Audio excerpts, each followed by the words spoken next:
യോസേപ്പ് അവർക്ക് ധാന്യം അളന്ന് കൊടുക്കുവാൻ അവന്റെ പക്കലുണ്ട്. ഇന്ന ജാതി, മതം, ഗോത്രം, വംശം, ഭാഷ അതൊന്നും യോസേപ്പിന്റെ വിഷയമല്ല. ആവശ്യഭാരത്തോടെ അവിടുത്തെ അടുക്കൽ വരുന്നവരെ വെറും കൈയായിട്ട് വിടത്തില്ല. രോഗപീഠകളിൽ വലഞ്ഞു വരുന്നവർക്ക് അവിടുന്ന് സൗഖ്യം കൊടുക്കുവാൻ കഴിവുള്ള ദൈവമാണ്. മനക്ലേശത്താൽ വരുന്നവരുടെ മനോഭാരം മാറ്റുന്നവനാണ് നല്ല യോസേപ്പാകുന്ന യേശു. സ്തോത്രം. ഇന്ന് രാത്രി ആ നല്ല യോസേപ്പാകുന്ന യേശുവിന്റെ അടുക്കൽ വരിക. നിനക്കും നിന്റെ കുടുംബത്തിന് രക്ഷയാണ്. ആ രക്ഷാനിർണയം പ്രാപിച്ച ദൈവമക്കൾക്കായിട്ട് ദൈവത്തിന് മഹത്വം. ഒരു പക്ഷേ ദൂരത്തിരുന്ന ഈ യോഗം ശ്രദ്ധിക്കുന്നവർ ആ രക്ഷാനിർണയം അനുഭവിച്ചിട്ടില്ലെങ്കിൽ വീട്ടിലിരുന്നോ വഴിയിലോ വെച്ചൊക്കെ ആയിരിക്കും ഇത് ശ്രദ്ധിക്കുന്നത്. നിങ്ങൾക്ക് സമർപ്പിക്കാം, യേശുവേ ഇന്ന് രാത്രി എന്നെ രക്ഷിക്കണം. അവിടുന്നാണ് രക്ഷകൻ, അവിടുന്നാണ് ദൈവം. സ്തോത്രം. അതെ, നമ്മുടെ ഭാഗത്തേക്ക് വരാം. യോസേപ്പ് നിന്നളക്കുക, അങ്ങനെ നിന്നളക്കുക. ഇങ്ങനെ വന്നവർക്കെല്ലാം നിന്ന് അളന്നുകൊണ്ടിരിക്കുന്ന കൂട്ടത്തിൽ നോക്കിയപ്പോൾ ഒരു 10 പേര് വരും. ഒറ്റ നോട്ടത്തിലെ യോസേപ്പിന് 10 പേരെയും പിടികിട്ടി, ഇത് നമ്മുടെ പുള്ളിക്കാരാണ്. പക്ഷേ അവർക്കാർക്കും യോസേപ്പിനെ മനസ്സിലായില്ല. യോസേപ്പിനെ ഇവർക്ക് മനസ്സിലാക്കാഞ്ഞതിന്റെ കാരണം, ന്യായമായ കാരണം, പണ്ട് വിറ്റ പരുവത്തിനല്ല ഇപ്പം നിൽക്കുന്നത്. പണ്ട് വിറ്റപ്പോൾ എന്റെ ഭാഷയിൽ പറഞ്ഞ ഉടുതുണിയും കൂടെ ഊരിയെടുത്തേച്ചായി ഇവർ വിറ്റത്. എന്നാൽ ദൈവം യോസേപ്പിന്റെ സ്ഥിതിക്ക് മാറ്റം വരുത്തി. ആ ഭാഗത്തേക്ക് പോകുന്നില്ല. സ്വപ്ന വ്യാഖ്യാനമൊക്കെ കഴിഞ്ഞപ്പോൾ ഫറവോൻ ഒരു നല്ല നേർമയുള്ള നിലയെങ്കിൽ യോസേപ്പിനെ ധരിപ്പിച്ചു. തന്റെ കയ്യിൽ കിടന്ന മുദ്രാമോതിരം ഒരു യോസേപ്പിന്റെ കൈ കിട്ടും. ഒരു സ്വർണ്ണ സരപ്പളി കൊണ്ട് ചാർത്തി. അങ്ങനെ മാന്യതയുണ്ടായി. എന്റെ ഭാഷയിൽ പറഞ്ഞ വേഷം മാറി, ഭാഷ മാറി, ന്യായമായിട്ട് ചിന്തിച്ചാൽ ഭക്ഷണവും മാറി. ഈ പെന്തിക്കോസി വന്ന ഇങ്ങനെയൊക്കെ മാറ്റം ഉണ്ടാകണം. വേഷം മാറണം. നേരത്തെ നടന്ന ആ പരുവക്കേടിലൊന്നും നടക്കരുത്. സ്തോത്രം. കാണുമ്പം ബോധ്യമാകണം ദൈവമക്കളാണ്. ഭാഷയും മാറും അല്ലേ? ഭാഷ മാറും. വേഷം മാറി, ഭാഷ മാറി, ഭക്ഷണക്രമമൊക്കെ ഒത്തിരി വ്യത്യാസം. ഒരുവൻ ക്രിസ്തുവിലായാൽ പുതിയ സൃഷ്ടിയാണ്. അതാ ഞാൻ പകല് വരാത്തവരുടെ അറിവിനെ സൂചിപ്പിക്കേണ്ട. പണ്ടൊക്കെ ഒരുത്തൻ രക്ഷിക്കപ്പെട്ട് പെന്തിക്കോസ് വന്നാൽ തയ്യക്കാരനറിയും, ബാർബർ ഷോപ്പുകാരനും അറിയും. ഇപ്പൊ അവരാരും അറിയുന്ന പോലും ഇല്ല. ബാർബർ ഷോപ്പുകാരൻ ഇപ്പൊ നമ്മുടെ പിള്ളേരോട് ചോദിക്കുക, ഇച്ചിരൂടെ കുറയ്ക്കട്ടെ മോനെ. വേണ്ട വേണ്ട വേണ്ട. അവന് മനസ്സിലാകും നമ്മൾ പെന്തിക്കോസ്. ഇച്ചിരൂടെ കുറയ്ക്ക, മുടിയുടെ നീളം ഇച്ചിരി കുറക്കട്ടെ. അവൻ പറഞ്ഞല്ലേ ആരാധിക്കുമ്പോൾ ഇങ്ങനെ എറിയണം വർഷിപ്പിനെ. സ്തോത്രം. വ്യത്യാസം വരണം. സ്തോത്രം. അവിടെ ഞാൻ വിവരിക്കുന്നില്ല. ഞാനും നിങ്ങളുമൊക്കെ പലതും ഉപേക്ഷിച്ചു, ഇനിയും ഉപേക്ഷിക്കണം. ഞങ്ങളുടെ ഒരു ദൈവനാസം പറഞ്ഞ പോലെ ചിലർ ഈ കളയുന്നത് എങ്ങനെയാ കളയുന്ന ചോദിച്ചത്. ഇപ്പം ഈ ഉപേക്ഷിക്കുന്നത് അങ്ങ് പുറകോട്ട് എറിഞ്ഞേച്ച് വേണം മുമ്പോട്ട് നടക്കാൻ. ഇത് നമ്മൾ നേരെ മുന്നോട്ടാണ് അറിയുന്നത്. പിന്നെ ഒരു 10 കൊല്ലം കഴിയുമ്പോൾ നടന്ന് അവിടെ ചെന്ന് അതും എടുത്തോണ്ടാ പിന്നെ അല്ലേ? നിങ്ങൾ എന്തേലും ഒന്ന് പറ. പുറകോട്ടായി എറിയേണ്ടത്. അത് പിറകോട്ട് എറിഞ്ഞിട്ട് നീ മുൻപോട്ട് നടക്കണം. നമ്മൾ എറിയുന്നുണ്ട് അതെല്ലാം മുന്നോട്ടാ. സ്തോത്രം. 10-20 കൊല്ലം മുമ്പ് എറിഞ്ഞതാ, അതെല്ലാം മുന്നോട്ട് എറിഞ്ഞിപ്പോ നമ്മൾ 20 കൊല്ലം കൊണ്ട് കുറെ വന്നു, അതും എടുത്തോണ്ട് പിന്നെ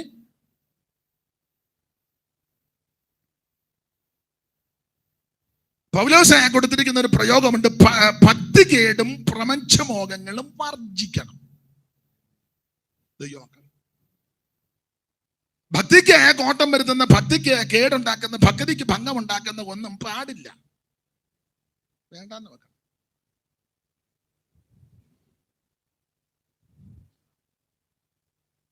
ഈ സൈമൺ സാറ് ഒരു പാട്ടിൽ ഒരു വരി കൊടുത്തിരിക്കുന്നത് ഭക്തിയും ഭക്തികേടും എല്ലാം കൂടി ഇപ്പം മിക്സഡ് ആക്കിയിട്ട് പോവുക.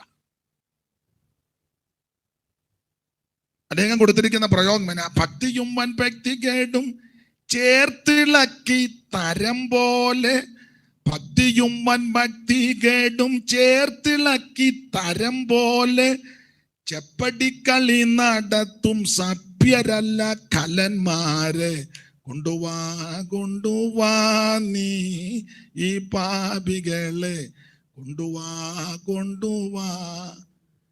എനിക്ക് ഒരു ഡൗട്ട് ഉണ്ടെന്നേ ഉള്ളു. നേരത്തെ ബ്രദറും പശ്ചാത്തലത്തിൽ വല്ലതുമായിരുന്നു. അല്ല, എന്നാലും പാട്ടെല്ലാം അറിയാമല്ലോ. എങ്ങനെ പഠിച്ചു? എന്നാലും നന്നായിരിക്കുന്നു. ഞാൻ ഇന്നലെയും ഒക്കെ പാടിയപ്പോൾ അദ്ദേഹം ആ പഴയ പാട്ട് ചേർന്ന് പറഞ്ഞു. സന്തോഷം തോന്നുന്നു. ദൈവം അനുഗ്രഹിക്കണം.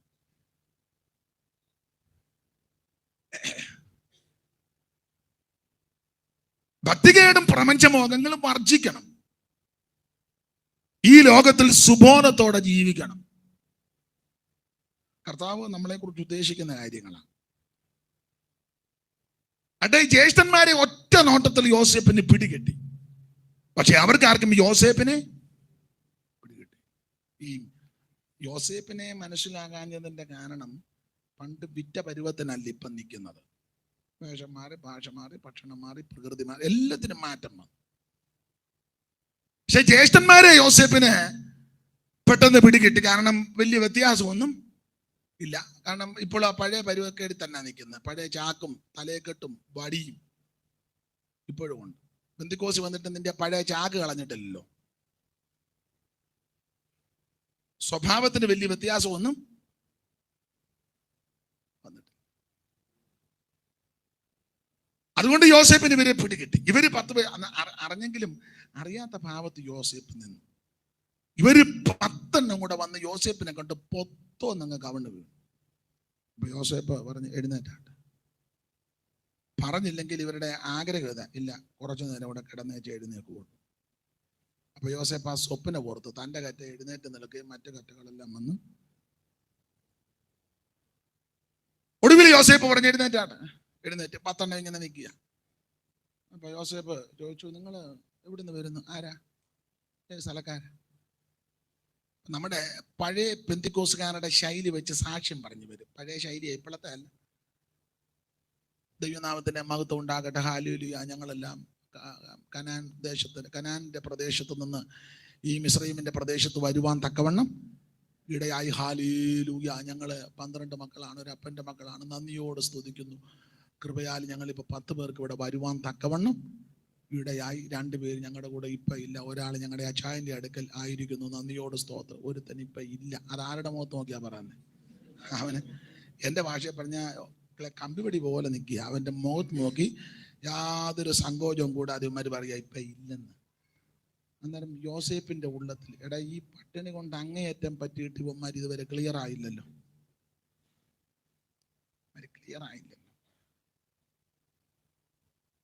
വെള്ളപ്പൊക്കം വന്നിട്ട് ക്ലിയർ ആയോ?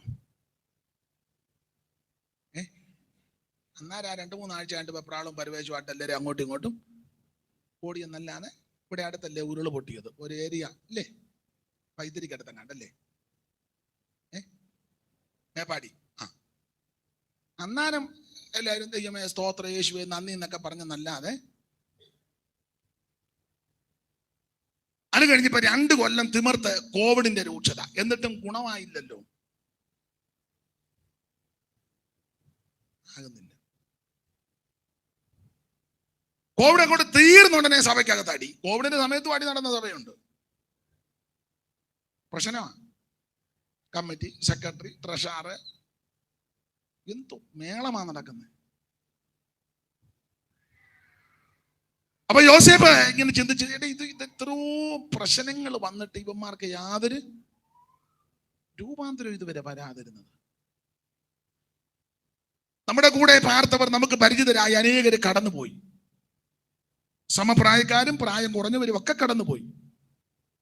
ദൈവദാസന്മാർ, ദൈവമക്കൾ, വേണ്ടപ്പെട്ടവർ, പ്രിയപ്പെട്ടവരൊക്കെ കടന്നുപോയി.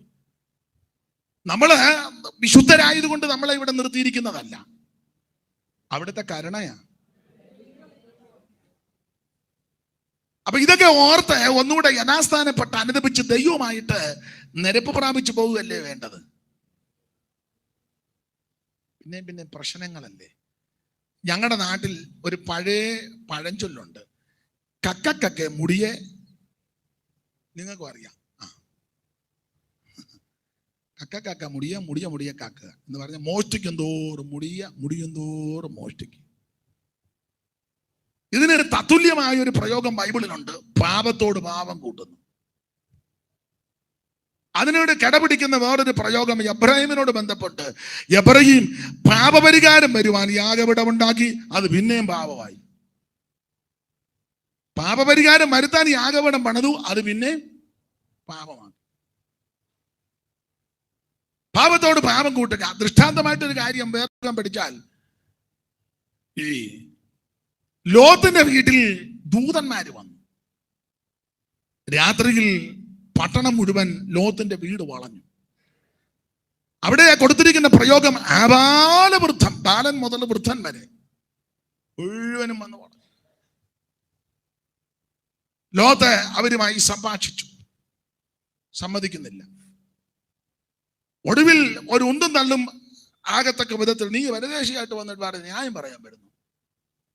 അവസാനം ഈ ദൂതന്മാര് ലോത്തിനെ പിടിച്ച് അകത്തോട്ടിട്ട്, അവിടെ വായിക്കുന്നത് ആബാലവൃദ്ധം ജനങ്ങൾക്കും അന്ധത പിടിച്ചെന്നാണ്.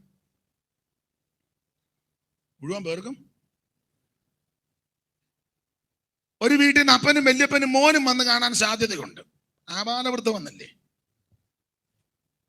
മുഴുവൻ എണ്ണത്തിനും അന്ധത. അപ്പൊ ഈ അന്ധത പിടിച്ചപ്പം അനുദപിച്ച് വീട്ടിൽ പോകണ്ടേ? എടാ,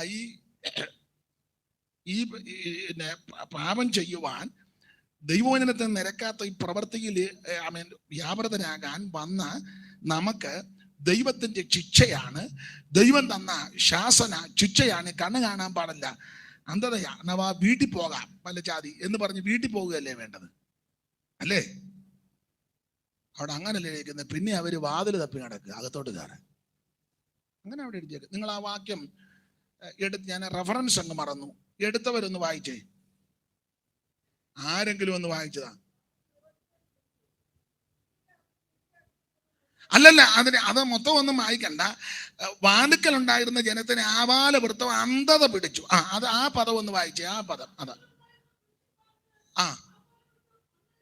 അതാരാ വായിക്കുന്നത്? എവിടാ? നന്നായിരിക്കുന്നു. അതിലും പെട്ടെന്ന് വായിച്ചല്ലോ, ദൈവത്തിന്റെ മഹത്വം. ഒന്നുകൂടെ വായിച്ചേ. വാതിക്കൽ ഉണ്ടായിരുന്ന പുരുഷന്മാർക്ക് ആബാലവൃദ്ധം അന്ധത പിടിപ്പിച്ച് ഈ തെറ്റിന് ശിക്ഷ കൊടുക്കുക. വാതിക്കൽ ഉണ്ടായിരുന്ന ആബാല വല്യപ്പനും കൊച്ചുമോനും മോനും എല്ലാം അന്ധത. അപ്പൊ അന്ധത പിടിച്ചപ്പം തിരിച്ച് വാടാ ചെറുക്കാം സാങ്കുട്ടി നമുക്ക് വീട്ടിൽ പോകാൻ പറഞ്ഞ് വീട്ടിൽ പോകുകയല്ലേ ചെയ്യണ്ടേ? പിന്നെ അവന്മാര് വാതിൽ തപ്പി നടക്കുക. പിന്നെയും പെരക്കകത്ത് കയറാൻ തപ്പി നടക്കുക വാതില്. മനസ്സിലായോ? പാപത്തോട് പാപം കൂട്ടുക. ചെയ്ത തെറ്റിനെ പറ്റി പശ്ചാത്താപമില്ല, അനുതാപമില്ല. പിന്നെ അത് പാപം ചെയ്യുക, അത് പാടില്ല.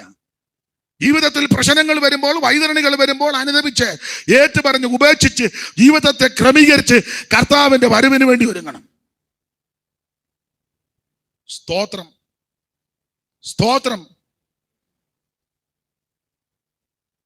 അനുതാപത്തിൻ മിഴിനീരോടെ പിഴകളേറ്റു പറയുമെങ്കിൽ അനുതാപത്തിൻ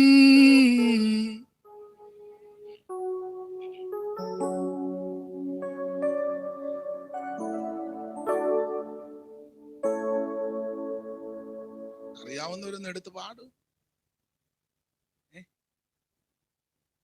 ഏത് പാട്ടാ അറിയാവുന്ന? നമുക്ക് അറിയാവുന്ന പറഞ്ഞ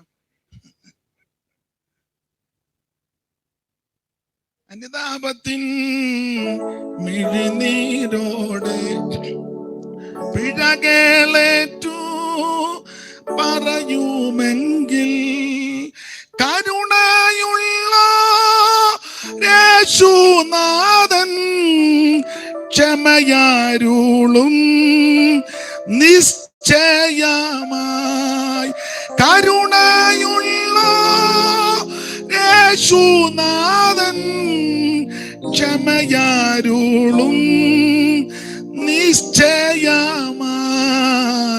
മൺമയമാ ഈയുലകിൽ കാൺമതെല്ലാം മായയത്രേ മൺമയ.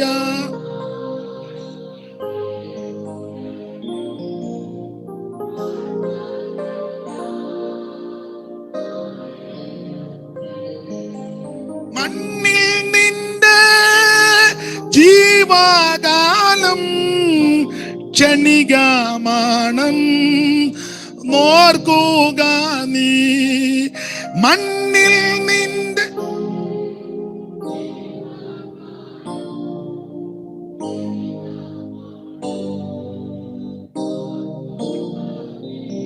അപ്പൊ ശ്രദ്ധിക്കുക, ജീവിതത്തിൽ അപാകതകൾ, ന്യൂനതകൾ, ക്രമക്കേടുകൾ വരുമ്പോൾ അത് പിന്നെയും അത് താരിപ്പായിട്ട് കൊണ്ടുപോകരുത്. അനുദപിച്ചേറ്റ് പറഞ്ഞ് ക്രമീകരണം വരുത്തണം. അപ്പൊ ഇവര് യോസേപ്പിനോട് പറയാ, ഞങ്ങൾ ഒരു അപ്പന്റെ മക്കളാണ്, ഒരു സ്ഥലത്ത് നിന്നാണ് വരുന്നത്, ഞങ്ങളെല്ലാം എന്റെ ശൈലിയാ, പെന്തിക്കോസുകാരാണ്, ഞങ്ങൾ 12 പേരുണ്ട്, 10 പേര് ഞങ്ങൾ ഇപ്പം വന്നിട്ടുണ്ട്, 2 പേരില്ല, ഒരുത്തൻ ഞങ്ങളുടെ അച്ചായന്റെ അടുക്കലുണ്ട്, ഒരുത്തൻ ഇപ്പൊ ഇല്ല. യോസേപ്പിന്റെ നെഞ്ചു വേദനിച്ച് കാണും. എടാ ഇവന്മാർ എന്റെ മുഖത്ത് നോക്കിയാണല്ലോ. അപ്പൊ യോസേപ്പിന് മനസ്സിലായി ഇവന്മാര് ക്ലിയർ ആയിട്ടില്ല. വെള്ളപ്പൊക്കം വന്നിട്ട് ഇവന്മാര് ക്ലിയർ ആയിട്ടില്ല, കോവിഡ് വന്നിട്ടും ക്ലിയർ ആയിട്ടില്ല, ഓക്സിജൻ കിട്ടാതെ ഭാരപ്പെട്ട് ഇങ്ങനെ എന്നിട്ടും ക്ലിയർ ആയില്ല. പിന്നെ കോഴിക്കോട് വരെ കൊണ്ടുപോയതാ. എന്നിട്ട് നീ അത് കഴിഞ്ഞപ്പോ പിന്നെ നീ പഴയ തനിസ്വരൂപം എടുത്തു ഇല്ലേ? രാത്രി വിമിഷ്ടം കോവിഡ് ആർക്കും വന്നില്ലേ? ഇതിൽ വലുത് വന്നാൽ ഞങ്ങൾ മാനസാന്തരപ്പെടുകയല്ല. പിന്നെ സ്തോത്രം, ശരിയാകുന്നില്ലല്ലോ. അപ്പൊ യോസേപ്പിനെ ബോധ്യപ്പെട്ടു ഇവന്മാര് ക്ലിയർ ആയിട്ടില്ല. അതെ. അപ്പൊ യോസേപ്പ് കാര്യങ്ങളൊക്കെ വിശേഷങ്ങളൊക്കെ തിരക്കി. ഷാക്കിനകത്ത് ധാന്യമെല്ലാം കൊടുത്തു. നിങ്ങള് എത്ര പേരുണ്ടെന്നാ പറഞ്ഞു? ഞങ്ങള് 12 പേര്. പെന്തിക്കോസുകാരൻ. പിന്നെ ഞങ്ങൾ എല്ലാവരും പെന്തിക്കോസ്. ഞങ്ങളുടെ ഗ്രാൻഡ് ഫാദർ ആയത് സ്റ്റാർട്ട് ചെയ്തു.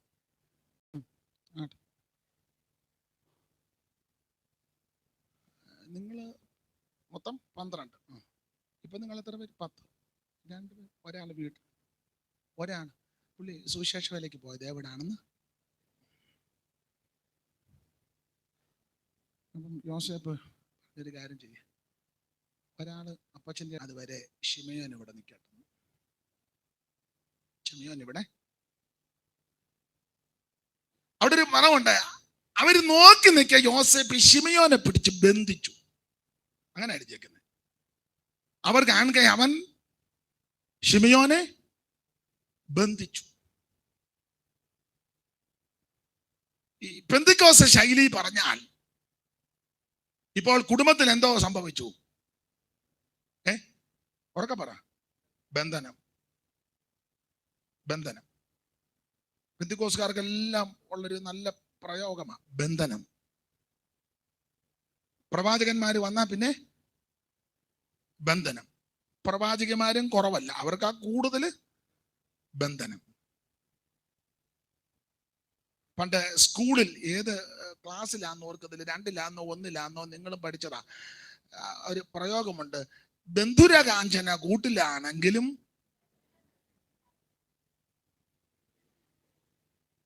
വലിയ മൂപ്പ, അവനെ എല്ലാ കാര്യവും കയറി ഏക്കുക. നീ അത് പഠിച്ചോ?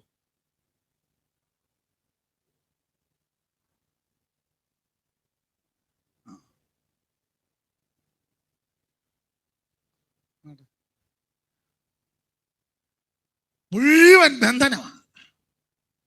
ഇവര് നോക്കി നിൽക്കേ യോസേപ്പ് ശിമയോനെ പിടിച്ച് ബന്ധിച്ചു. ഇപ്പൊ കുടുംബത്തിനകത്ത് ബന്ധനം. നമ്മൾ പെന്തിക്കോസുകാരായതുകൊണ്ട് പെന്തിക്കോസ് ശൈലിയില് ഒരു ചോദ്യം. ശിമയോനെ പിടിച്ച് ബന്ധിച്ചു. നിങ്ങൾ ആ ഭാഗം എല്ലാം കൂടെ ചേർത്ത് പഠിച്ചാൽ ഇതെന്തോ ബന്ധനമാണ്. നമ്മുടെ പെന്തിക്കോസ് ശൈലി പറയണം എന്തോ ബന്ധനമാണ്. ബുദ്ധിയോടൊന്ന് ചിന്തിച്ചേച്ച് പറഞ്ഞേ. ഇന്നലെ പകലും വൈകിട്ട് ഇന്ന് പകലും ഒക്കെ ഞാൻ പറഞ്ഞതല്ലേ. അപ്പൊ അതെല്ലാം കൂടെ ഒന്ന് ഇതെന്തോ ബന്ധനമാണ്.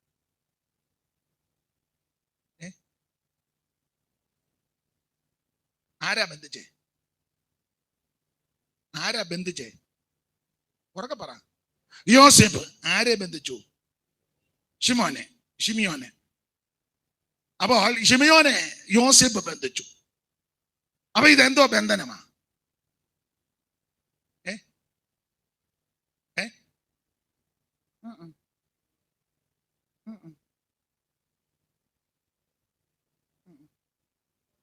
അല്ലല്ല, ഒത്തു വരുന്നുണ്ടെന്നാലും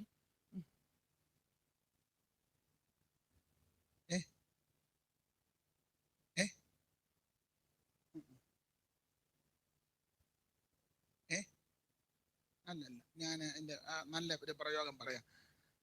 അമ്മ ഇന്ന് വായിച്ചാണ്ട് 42-ാം അധ്യായത്തിന്റെ 42-ാം അധ്യായത്തിന്റെ 6-ാം വാക്യം വായിച്ചു. യോസഫ് ദേശത്തിന് അധിപതിയായിരുന്നു. അപ്പൊ ശിമയോനെ ആര് ബന്ധിച്ചു? യോസേഫ് ബന്ധിച്ചു. അപ്പൊ ഈ വാക്യത്തിന്റെ വെളിച്ചത്തിൽ എന്തോ ബന്ധനമാ? ദേശാധിപതിയുടെ ബന്ധനം. ദേശാധിപതിയല്ലേ യോസേഫ്? അപ്പൊ ആരാ യോസേഫ് ദേശത്തിന് അധിപതി. അപ്പൊ പെന്തിക്കോസ് ശൈലി പറഞ്ഞാൽ എന്തോ ബന്ധനമാ?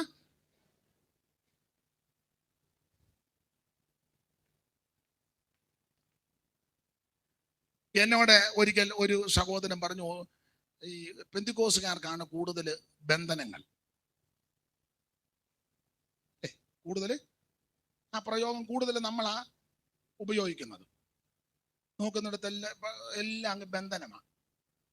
പണ്ട് നമ്പ്യാരാന്ന് വന്ന് പറഞ്ഞു, നോക്കുന്നിടത്തൊക്കെയും ഉണ്ട് കായ്കൾ മൂത്തെഴുത്തും കദളീ കദംബം എന്ന് പറഞ്ഞ പോലെ നോക്കുന്നിടത്തെല്ലാം ബന്ധനമാണ്. അടുക്കള കയറിയപ്പം ബന്ധനം, ബെഡ്റൂമിൽ കയറിയപ്പം ബന്ധനം, സിറ്റ് ഔട്ട് ബന്ധനം, കാർ പോർച്ചിൽ ബന്ധനം, സ്റ്റാർട്ട് ആകുന്നില്ല വണ്ടി ബന്ധനം. ഇഞ്ചിന്റെ പണി വന്നാൽ പണി നടത്തണ്ടേ? ഓടിപ്പോയപ്പോ വണ്ടി നിന്ന് പോയി, ബന്ധനം. ബന്ധനമല്ല, പെട്രോളോ ഡീസലോ കൊണ്ട് അടിക്കണം, ബന്ധനം. അതിനില്ലേ പെട്രോൾ പമ്പ്, ബന്ധനം. സ്തോത്രം. നമുക്കാ ഒത്തിരി ബന്ധനം. അപ്പം വേറെ ആൾ പറഞ്ഞ ബന്ധനം മാത്രമല്ല, കൂടുതൽ ഈ നിങ്ങൾക്ക് പെന്തിക്കോസുകാർക്ക് ഒത്തിരി മുണ്ടുണ്ടെന്ന് പറഞ്ഞു. മുണ്ട് നമുക്കാ കൂടുതൽ. നമ്മളെല്ലാരും കൂടുതൽ പാൻ്റ് ആയിടുന്നെങ്കിൽ നമുക്കാ കൂടുതൽ മുണ്ട്. ബന്ധനമുണ്ട്, രോഗമുണ്ട്, ക്ഷീണമുണ്ട്, പല മുണ്ട് നമുക്കുണ്ട്. പ്രതികൂലമുണ്ട്. കൂടുതൽ മുണ്ടും ബന്ധനമല്ല ഇവിടെ കുറവാന്ന് തോന്നുന്നു. യോസേഫ് അവർ നോക്കി നിൽക്കുക, ശിമയോനെ പിടിച്ച് ബന്ധിച്ചു. ദേശാധിപതിയുടെ ബന്ധനം. ഇത് എന്റെ ഭാഷയിൽ പറയാ, ഇത് ദേശാധിപതിയുടെ ബന്ധനം ഒന്നുമല്ല, നാക്കും സ്വഭാവവും നല്ലതല്ല. ഈ കറക്റ്റ് കാര്യം യോസേഫിനോട് പറഞ്ഞിരുന്നെങ്കിൽ ഈ ബന്ധനം വരികയല്ല. നിങ്ങൾ ഇത്രയും പ്രശ്നം ഉണ്ടായിട്ടും ക്ലിയർ ആയിട്ട് കാര്യം പറയുന്നില്ലല്ലോ. ഇപ്പോഴും നിങ്ങൾ പറയുന്നത് ഒരുത്തനില്ലെന്ന്. അപ്പൊ യോസേഫിന് മനസ്സിലായി വീട്ടിലൊരുത്തനുണ്ടെന്ന് പറഞ്ഞ് എങ്ങനെ വിശ്വസിക്കാം? എങ്ങനെ വിശ്വസിക്കും? അതുകൊണ്ടാ പറഞ്ഞത്, ഇവനെ ഇവിടെ നിൽക്കട്ടെ, ചാക്കും ധാന്യമായിട്ട് വീട്ടിൽ ചെന്ന് അവനെ ഇവിടെ കൊണ്ടുവരാം, അന്നേരം അവനെ വിടാം. ഞാൻ പകലും ഇന്നലെയൊക്കെ ചിന്തിച്ചല്ലോ, സംസാരം വളരെ ശ്രദ്ധിച്ചോണം. നാവിന്മേലാ ജീവനും മരണവും. വിശ്വാസികളോട് ഞാൻ പറയും, പോസിറ്റീവായിട്ടേ സംസാരിക്കാവൂ. നിരാശയും പരാജയവും തകർച്ചയും ഒന്നും മിണ്ടരുത്. ഒരാളൊരു രോഗവിഷയം പറഞ്ഞു, ഉടനെ വെപ്രാളപ്പെടി, ആണോ നമുക്ക് മെഡിക്കൽ കോളേജിൽ പോകാമെന്നല്ല പറഞ്ഞിട്ട് മുട്ടുമടക്ക് പ്രാർത്ഥിക്കാം, യേശു സൗഖ്യമാക്കും, അതാ പറയേണ്ടത്. അല്ല, നമുക്ക് ഡോക്ടർ ചാണ്ടിയെ കാണുന്നതായിരിക്കും കുറച്ചുകൂടെ നല്ലത്. ഒരു ബയോപ്സിക്ക് അയക്കുകയാണെങ്കിൽ, ഇത് പറഞ്ഞ ബയോപ്സിക്ക് അയക്കാനുള്ള സമയം പോലും കാണുക, അതിന് മുന്നേ ആള് നിന്റെ പൊന്നും കൊടുത്ത് നാവ് വളയ്ക്കാതിരിക്കുന്നതാ നല്ലത്. വിശ്വാസത്തിന്റെ വാക്ക് പറ. യേശു എന്നെ രക്ഷിക്കും. ഈ രോഗം എന്നെ മുടിച്ചു കളയാനല്ല, ദൈവപ്രവൃത്തി വെളിപ്പെടാനാ. എന്റെ കുടുംബം നശിക്കാൻ ദൈവം അനുവദിക്കത്തില്ല. വിശ്വാസത്തിന്റെ വാക്കേ പറയാവൂ. നിരാശയുടെയും പരാജയത്തിന്റെയും തകർച്ചയുടെയും പാളിച്ചയുടെയും വാക്കുകൾ പറയരുത്. നാവിന്മേൽ ജീവനും മരണവും. സ്തോത്രം. വിശ്വാസവാക്ക് ദൈവമക്കൾ കൂടി കൂടുമ്പോൾ വിശ്വാസവാക്ക് പറയണം. അത് ദൈവം കേൾക്കും. പുസ്തകത്തിൽ വാക്യം ഉണ്ടെന്ന് യഹോവ ഭക്തന്മാർ തമ്മിൽ സംസാരിച്ചു. യഹോവ ഭക്തന്മാർ എന്തുവാ സംസാരിച്ചു?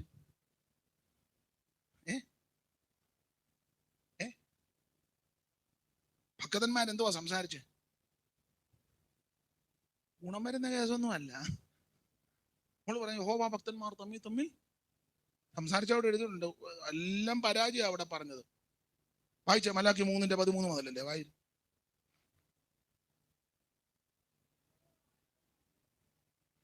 നിങ്ങളുടെ വാക്കുകൾ എന്റെ നേരെ അതികഠിനമായിരിക്കുന്ന യഹോവ അരുളി ചെയ്യുന്നത്, ഞങ്ങൾ നിന്റെ നേരെ എന്ത് സംസാരിച്ചെന്ന് ചോദിച്ച അടുത്ത വാക്യം. യഹോവയ്ക്ക് ശുശ്രൂഷ ചെയ്യുന്നത്, ഇതാ ഭക്തന്മാര് സംസാരിക്കുക. യഹോവയ്ക്ക് ശുശ്രൂഷ ചെയ്യുന്നത് വ്യർത്ഥ. അയ്യോ, നമ്മൾ ഈ സുവിശേഷ വേലയ്ക്ക് ഇറങ്ങിയതാ, നമുക്ക് ഒന്നും ഇപ്പം നിന്നോട് ആര് പറഞ്ഞിറങ്ങാൻ?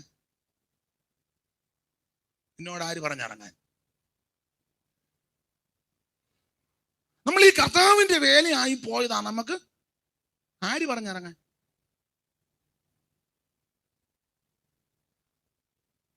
സ്തോത്രം. ഇവിടെ പറയാം യഹോവയ്ക്ക് ശുശ്രൂഷ ചെയ്യുന്നത് വ്യർത്ഥമാണെന്ന്. പിന്നെ അടുത്തത്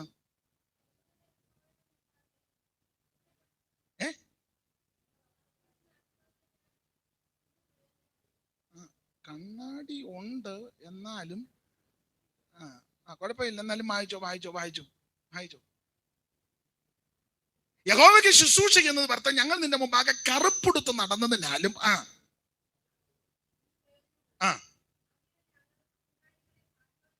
അഹങ്കാരികളെ ഭാഗ്യവാന്മാരെന്ന് പറയുന്നു. പിന്നെ ദുഷ്പ്രവർത്തിക്കാർ അഭ്യുദയം പ്രാപിക്കുന്നു. അടുത്തത് ദൈവത്തെ പരീക്ഷിക്കുന്നവർക്ക് ശിക്ഷ.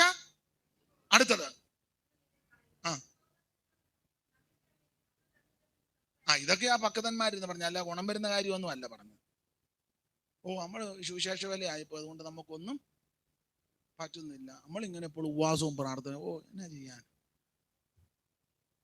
നമ്മൾ ഈ കറുപ്പെടുത്ത് നടന്നിട്ട് യാതൊരു ഗുണവും. മാത്രമല്ലാണ്ട് ദുഷ്പ്രവർത്തിക്കാർ അഭ്യുദയം പ്രാപിക്കും. ദൈവത്തെ പരീക്ഷിക്കുന്നവർക്ക് ഒരു കുഴപ്പവും. ഇത് തന്നെയായിരുന്നു ആസാപം പാടിയത്. ആസാപ് വർഷിപ്പ് ലീഡർ ആയിരുന്നു. ഇപ്പോൾ അങ്ങനല്ലേ പ്രയോഗം.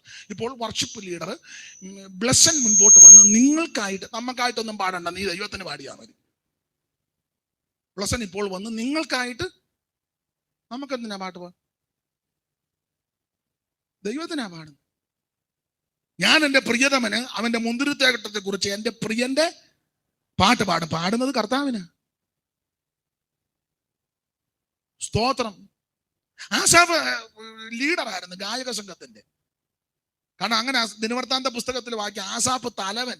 16:4 വായിച്ചു. ദിനവൃത്താന്തങ്ങളുടെ 1-ാം പുസ്തകം 16-ാം അധ്യായത്തിന്റെ 4-ാം വാക്യം വായിച്ചു.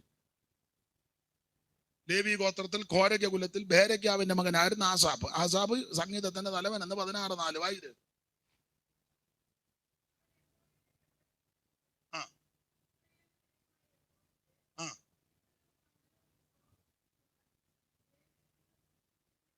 അടുത്തത് ആസാഫ് തലവൻ. മതി നമുക്കത് കിട്ടിയാ മതി. ആസാഫ്. അപ്പൊ ലേവി ഗോത്രത്തിൽ കോരയ്ക്ക കുലത്തിൽ ബേരയ്ക്കാവിന്റെ മകനാണ് ആസാഫ്. ആസാഫ് സംഗീത ശുശ്രൂഷയുടെ തലവൻ. പുള്ളിയാണ് ഇത് ലീഡ് ചെയ്യുന്നത്. എന്റെ ഭാവനയാണ്. അപ്പൊ പുള്ളി ഇങ്ങനെ ശുശ്രൂഷയ്ക്ക്, ഇങ്ങനെ സംഗീത ശുശ്രൂഷയ്ക്ക് ലീഡ് ചെയ്ത് എല്ലാവരെ കൊണ്ട് പാടിച്ച് പുള്ളിയും പാടി ഒരിക്കൽ കൂടി ശക്തിയോടെ പോരാ എന്നൊക്കെ പറഞ്ഞ്, അങ്ങനെ നമ്മുടെ ശൈലികളുണ്ടല്ലോ. ആ കരങ്ങൾ വീശി കൈകൾ മലർത്തി, ഇങ്ങനെയൊക്കെ നമുക്ക് ചില ഡയലോഗുകൾ. അത് തെറ്റാന്ന് ഞാൻ പറയുന്നില്ല. ഇപ്പോൾ ഈ വിവാഹ ശുശ്രൂഷയിലെല്ലാം ആത്മാവിലാകുക. സഭായത്തിന് വന്നാൽ ഇവൻ ആത്മാവിലാകുകയല്ല. സഭായത്തിന് പോകുമ്പോൾ മൊബൈലിൽ കളിച്ചോണ്ടിരിക്കും. എല്ലാവരുടെയും കാര്യമല്ല. കല്യാണത്തിന് എല്ലാവരും കല്യാണത്തിന് നാനാജാതി മനസ്സിൽ അതുങ്ങൾക്ക് തന്നെ ആന്ന് പോലും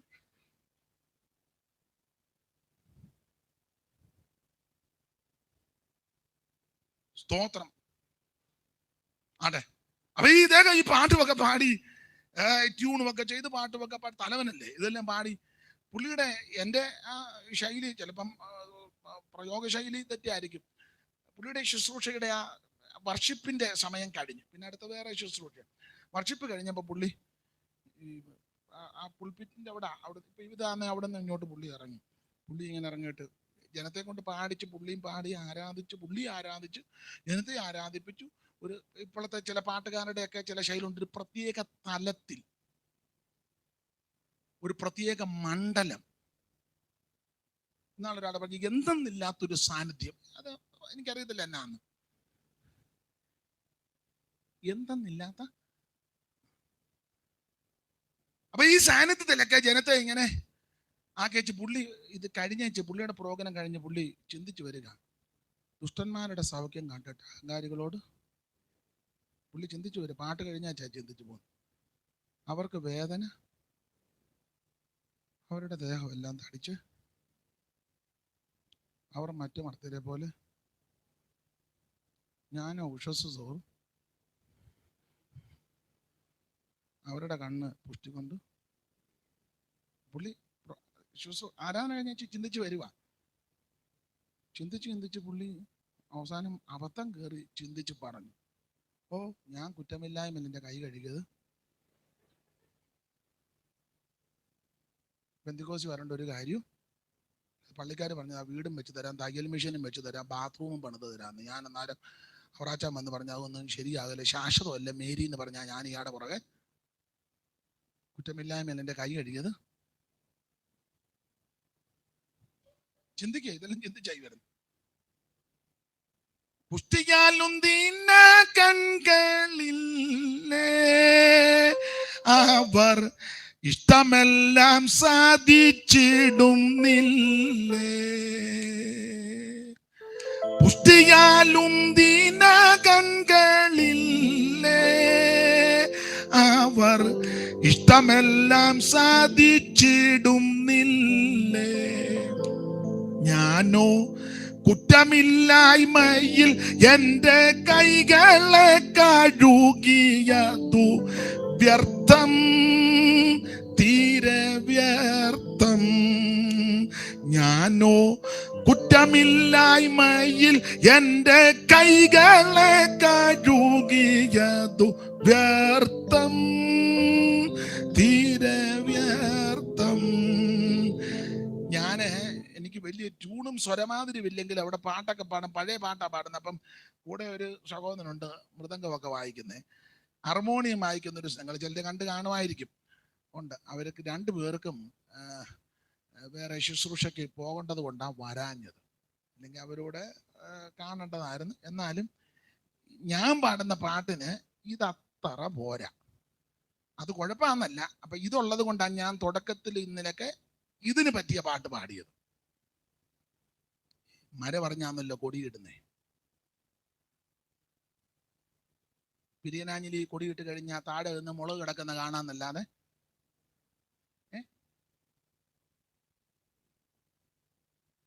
അപ്പൊ ഇതേ ഈ പാട്ടെല്ലാം കഴിഞ്ഞാൽ അവിടെ നിന്ന് ചിന്തിച്ചിട്ടല്ലേ ഇങ്ങനെ ചിന്തിച്ച് ശുശ്രൂഷ കഴിഞ്ഞായി ചിന്തിച്ചൊടുവിൽ പുള്ളി അബദ്ധം പറഞ്ഞു, കുറ്റമില്ലായ്മയിൽ എൻ്റെ കൈ കഴുകിയത്. ഇങ്ങനെ ചിന്തിച്ച് പുള്ളി എൻ്റെ ചിന്തയാ പുൾപിറ്റിൽ നിന്ന് ഇറങ്ങി വെളിയിലോട്ട് വരാൻ ചിന്തിച്ചപ്പോൾ സമയം എടുത്തു. ഇങ്ങനെ വരാൻ നേരത്ത് എൻ്റെ ചിന്തയാണ് കേട്ടോ, അവിടെ നിന്ന് പെട്ടെന്ന് കോള് വന്നു, ശുശ്രൂഷയ്ക്ക് സമയമായി തിരിച്ചു വരാൻ. ഉടനെ പുള്ളി എനിക്കിഷ്ടം പുള്ളി തിരിച്ചങ്ങ് ചെന്നു.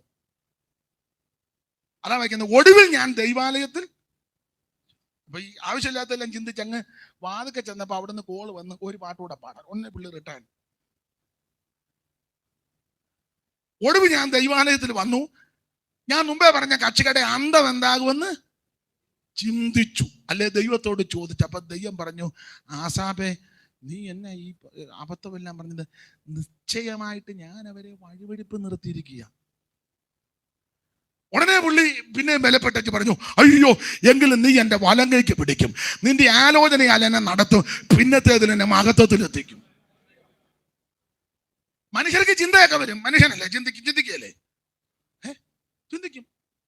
ചിന്തയുള്ളത് കൊണ്ടല്ലേ കർത്താവ് പറഞ്ഞ സകല ചിന്താകുലങ്ങളും. ചിന്തയില്ലെങ്കിൽ രക്ഷപ്പെടുകയല്ല. ചിന്തിച്ചു. പക്ഷെ ആസാഫിന്റെ ഒരു വിശേഷത, ചിന്തിച്ച് അവിടെ ചെന്നിച്ച് തിരിച്ച് പാട്ടിന്റെ സമയത്ത് വന്നു. നമ്മൾ ചിന്തിച്ച് നേരെ കത്തീഡ്രൽ പള്ളിയിൽ ചെന്ന് കയറി.